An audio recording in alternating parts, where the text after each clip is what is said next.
Es un placer infinito estar hoy en este Salón de la Casa de las Américas recibiendo a Eduardo Heras León como parte de esta merecidísima dedicatoria a la Feria del Libro, a una vida y una obra excepcionales dentro de la cultura cubana de las últimas décadas.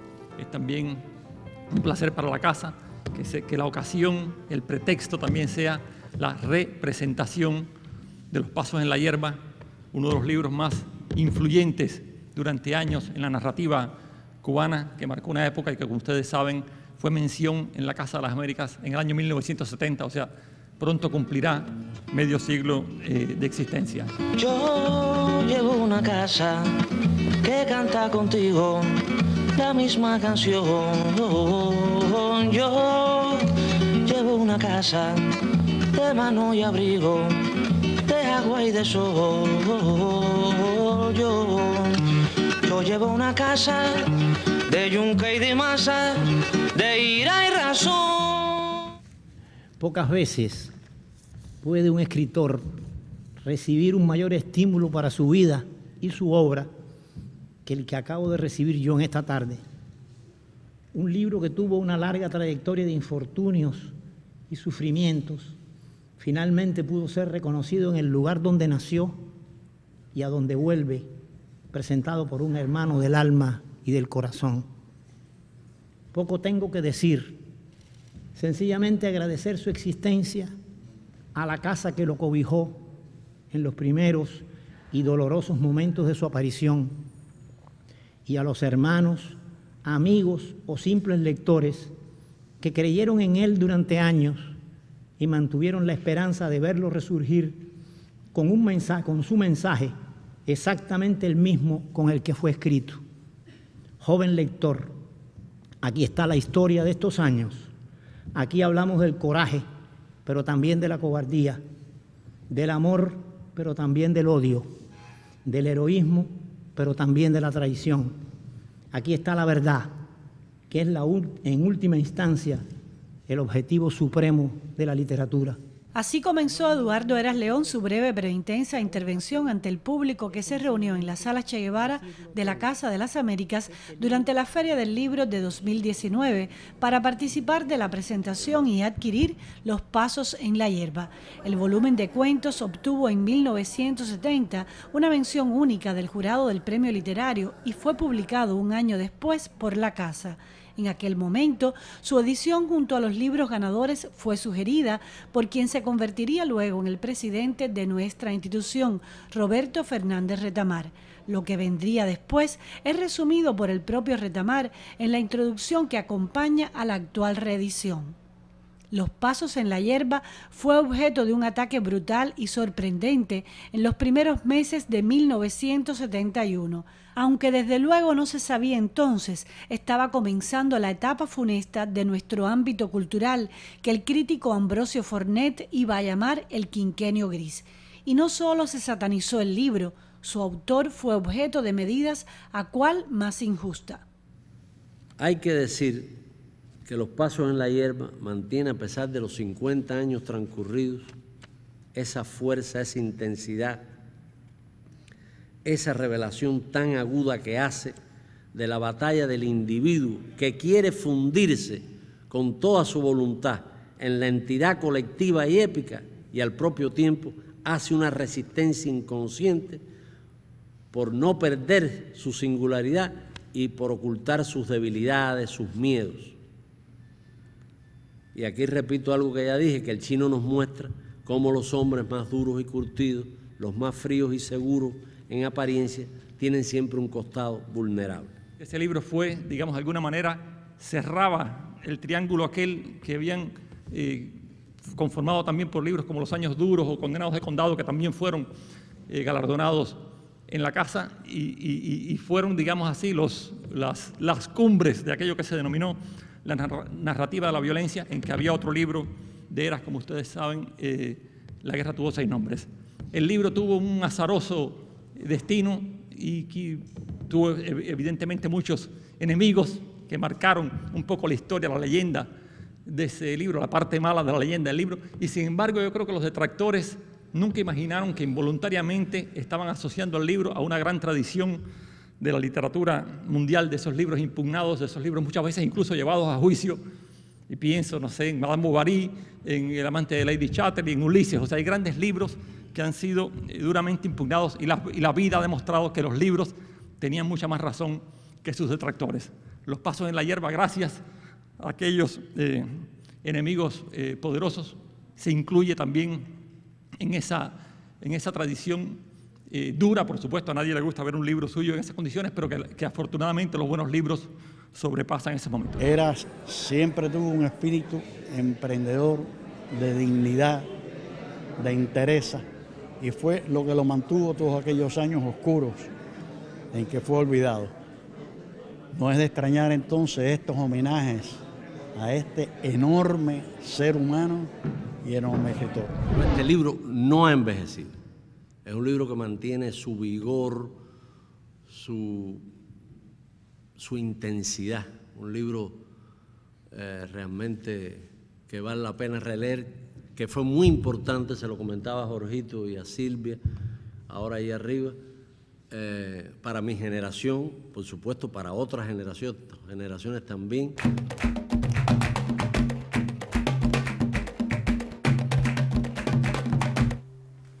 En estos días todo el viento del mundo sopla en tu dirección. La osa mayor corrige la punta de su cola y te corona con la estrella que guía la mía.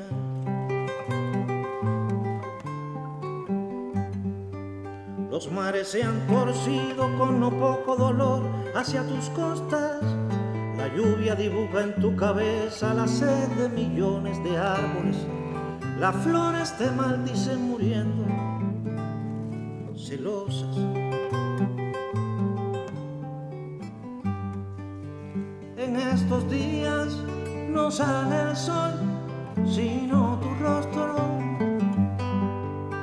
Y en el silencio sordo del tiempo gritan tus ojos. Ay de estos días terribles, ay de lo indescriptible.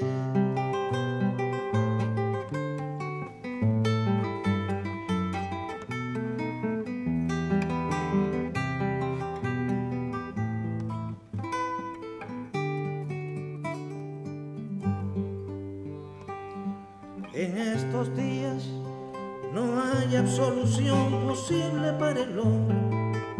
Para el feroz, la fiera que ruge y canta ciega, ese animal remoto que devora y devora primaveras.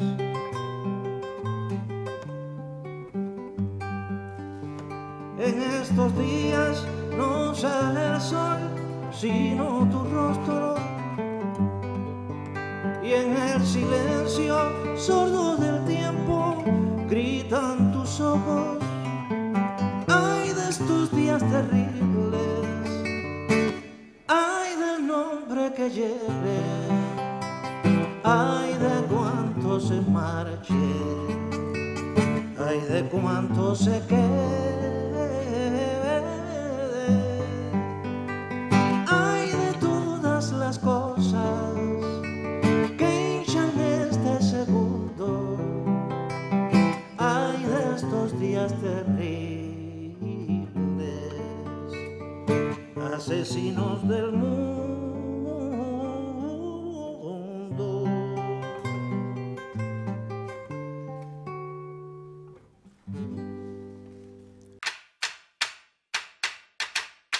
Eras, como ustedes saben, tiene una vida bastante intensa, que va desde haber sido artillero hasta gran jugador de ajedrez, desde crítico de ballet hasta maestro de generaciones de narradores cubanos.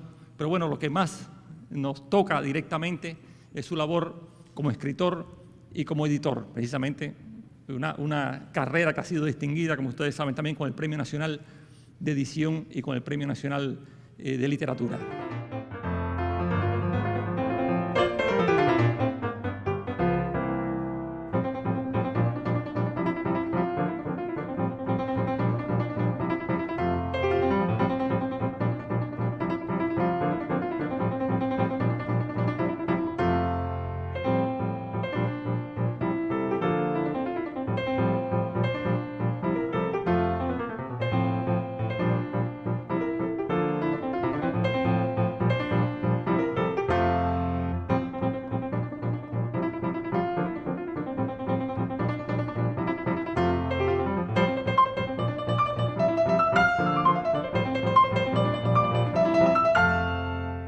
es que parece la visión de un cuentista. Todo lo veo como un cuento. Cada vez que me sucede algo, inmediatamente por dentro hay alguna especie de relojito que me dice, ahí hay un cuento. Y la novela la tengo escrita, digamos, la mitad de una novela. Y no la continué, está ahí, está detenida. Está toda la novela en cuanto a argumento hecho, pero en el cuento me siento más cómodo, a pesar de que el cuento es tan difícil o más difícil que la novela. Pero bueno, siempre me consuelo pensando que Borges escribió siempre cuentos, ¿no? Salvando las distancias. Y Julio Cortázar, aparte de que escribió un par de novelas, 2 o 3 novelas, era un enorme cuentista, como era Ernest Hemingway. Y, o sea, estoy en contra de rebajar la importancia de un cuento. Me parece que no, que el cuento es tan importante como la novela. Y bueno, parece que tengo ojos de cuentista. Eduardo y yo nos conocemos desde el año 66, cuando yo entré a la universidad y ya él llevaba un año allí. Él formaba parte de un pequeño grupo de estudiantes de periodismo interesados en la literatura y me acogieron porque ingenuamente pensaban que ya yo era un escritor porque había publicado un cuento. Era el líder del grupo, indiscutiblemente, por su talento, su conocimiento enciclopédico, por la vida que había surgido desde un origen muy humilde. Él llegó a ser limpiabotas en la esquina de Texas y ascendió hasta la escuela normalista, llegó a la universidad, fue miliciano, artillero, como todos saben, tuvo una vida muy movida y cuando llegó a la universidad llegó con todo esa aval detrás. Empezamos a conocernos y empezamos a leer nuestros primeros cuentos y de pronto nos dimos cuenta que Eduardo no solo era el mejor de nosotros, sino era también nuestro vocero. Nosotros fuimos a un curso a la Unión Soviética en el año 62, febrero del 62. Teníamos 21 años, él es del curso de artillería y yo fui del curso de tanque, pero fue nuestro comisario político, eso casi no se dice. Él era el que nos enseñó todas las cosas del arte, nos enseñó a cantar, hicimos coro en ruso y en español, canciones patrióticas. Fue muy amigo mío, o somos amigos, pero bueno, en aquel entonces que éramos jóvenes, siempre estuvimos juntos. Después cuando llegamos a Cuba pertenecía a la jefatura de artillería y yo era tanquista en Oriente, en Guantánamo.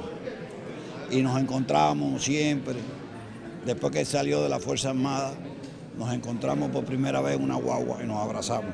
El ERAS que yo conozco es el que conocen muchos jóvenes, más de 1000 jóvenes graduados del Centro de Formación Literaria Cornelio Jorge Cardoso, un centro que él fundó para ayudar a los jóvenes escritores en su formación. Entonces, desde ese punto de vista, el ERAS que yo conozco es el ERAS noble, el ERAS que comparte sus conocimientos, que impulsa a la juventud en la labor literaria, tanto como escritores como promotores literarios, fomentando también la lectura y la literatura cubana de este país. Siempre fui un partidario de los talleres literarios. Confío mucho siempre en los talleres literarios. Una vez le pregunté a Carpentier su opinión y fue muy favorable a los talleres literarios. Entonces, yo que sí noté que en un momento determinado el taller literario no le alcanzaba a los jóvenes escritores que se iban desarrollando y llegaba un momento en que el taller le quedaba chico. Ya sabemos que los talleres los dirigían no creadores, sino los dirigían más bien críticos, más bien graduados de letras. Entonces muchas veces el joven abandonaba el taller porque no le daba mucho resultado. Me di cuenta que le hacía falta algo, una especie de salto de calidad. Y ese salto de calidad pensé que la única forma de hacerlo era dándole técnicas narrativas, enseñándole las técnicas narrativas. Busqué ejemplos en distintos países y me encontré con el experimento del Centro de Escritores Mexicanos que hizo el Colegio de México y la UNAM en México en la década del 50, de donde salieron los grandes escritores mexicanos como Rulfo Arreola, Salvador Elizondo, Fernando del Paso y demás. Ellos hacían unas especies de becas y la graduación de ese taller era una obra. Por ejemplo, La región más transparente, la primera novela de Carlos Fuentes, salió de ese taller. Digo, bueno, ¿podremos hacer nosotros en Cuba un taller similar? En aquella época, finales de los 60, no había ni posibilidades ni comprensión para eso. Entonces, ese proyecto se fue quedando, se fue quedando.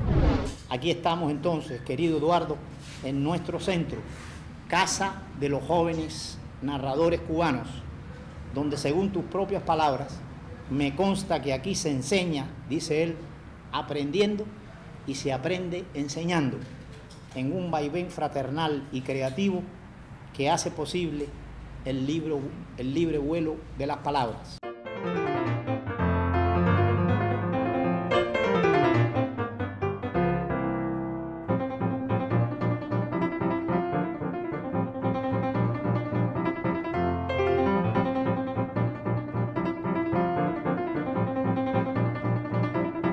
Con Abel recibí el mayor estímulo para hacer ese taller. Cuando él era presidente de la UNIAC, comenzamos, todos los días me presionaba, ¿cuándo vamos a hacer el taller? ¿Cuándo hacemos el taller? Finalmente, cuando lo nombraron ministro, me dijo, bueno, ahora vamos a hacer el taller que tú querías. Y entonces, con una condición, tiene que ser un taller nacional, un taller que abarque a todos los jóvenes de todo el país y que llegue a todos los rincones. Es decir, no solamente para los alumnos de La Habana, sino también para los alumnos del llamado interior, ¿no?, que nosotros le llamamos Grupo Nacional. Y entonces hicimos un programa y ese programa ya traía elementos nuevos, los elementos de las técnicas narrativas que me parecía que era importante. Los resultados han sido más que de lo que nosotros esperábamos. Pienso que los jóvenes con talento van a salir escritores.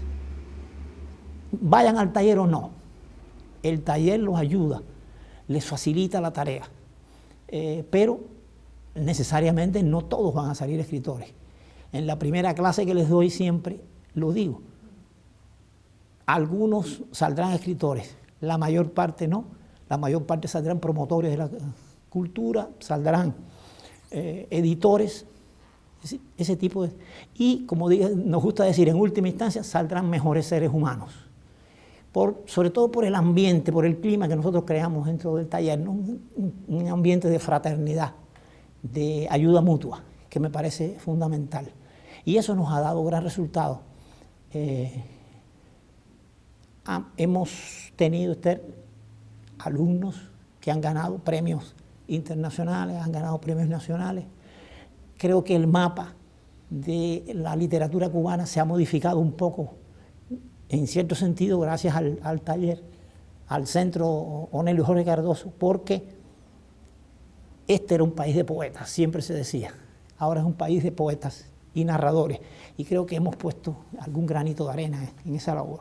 En mi caso, yo me formé en el centro y a partir de ahí fue que comencé a escribir mi obra.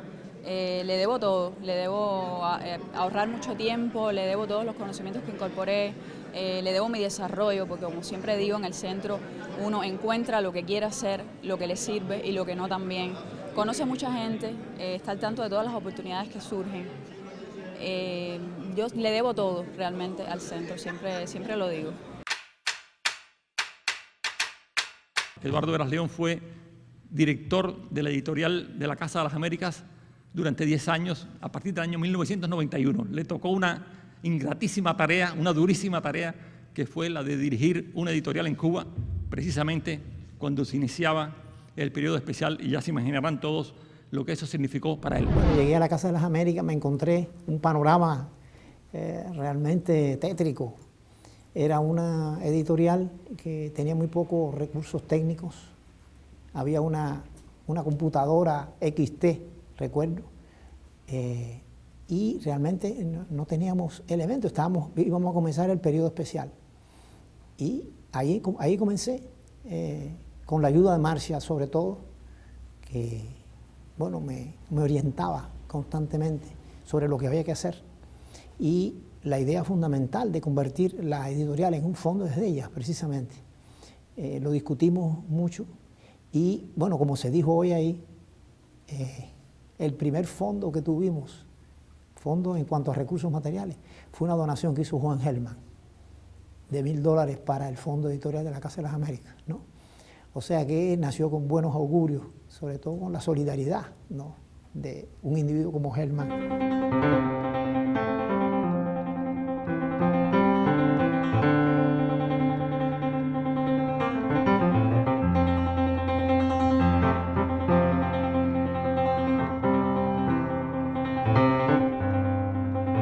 Introdujimos toda la cosa moderna, es decir, las máquinas, las computadoras, demás, y comenzamos la labor de ir preparando a los trabajadores con las nuevas técnicas. Eso costó trabajo, pero logró hacerse, ¿no?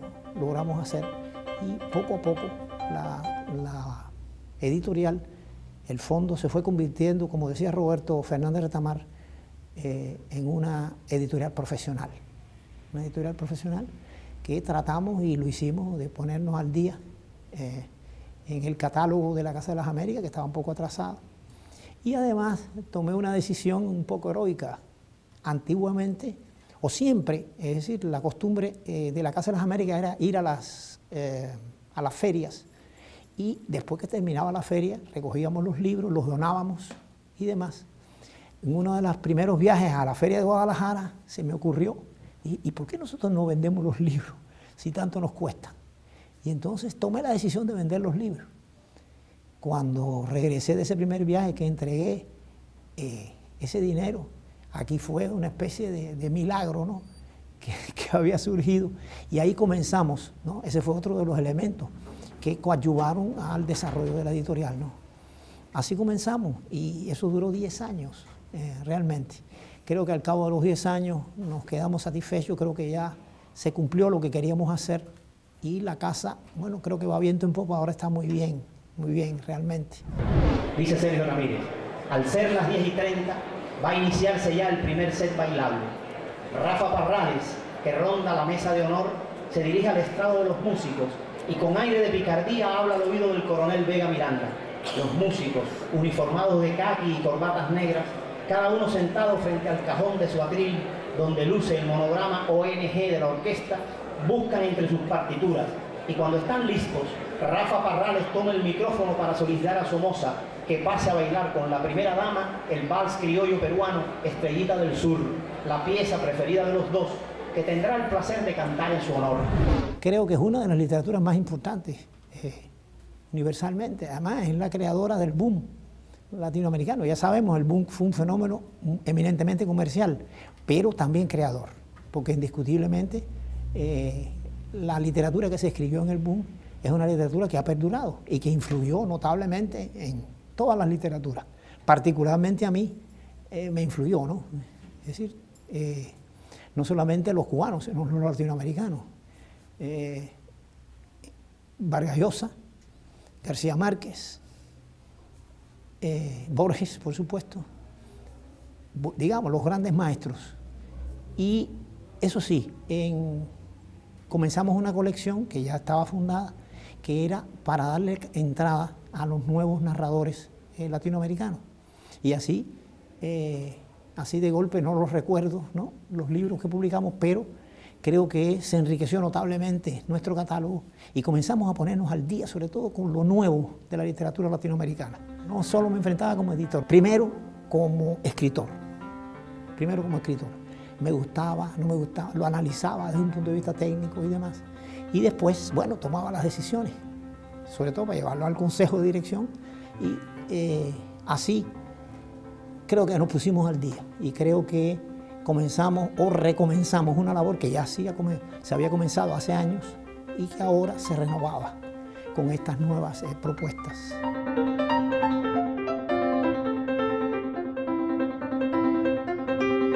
El siglo de las luces para mí sigue siendo la novela por excelencia, la novela cubana por excelencia. Paradiso a su manera también. Y bueno, creo que son los dos grandes monstruos de la literatura cubana. Y creo que van a mantener sus valores, porque son valores inalterables.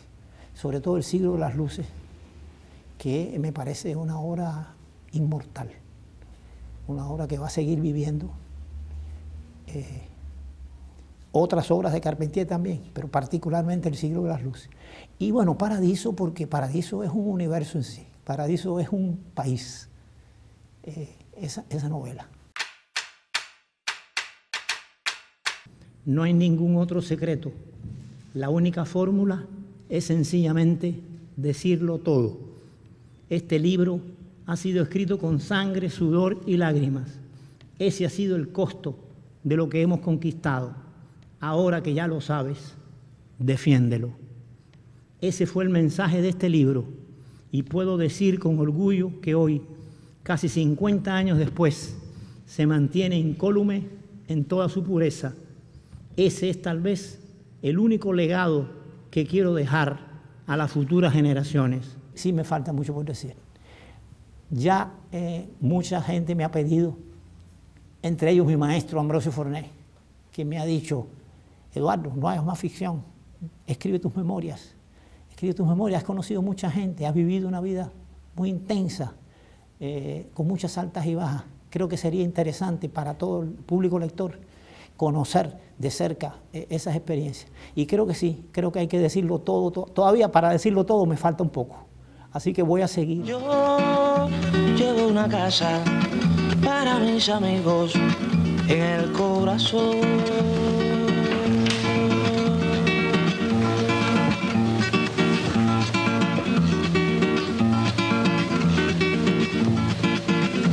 Yo llevo una casa, corazón, en mi canción. Yo llevo una casa en mi canción de agua y sol. Yo llevo una casa en mi canción, vida y razón. Yo llevo una casa en mi canción, casa de amor. Yo llevo una casa, corazón,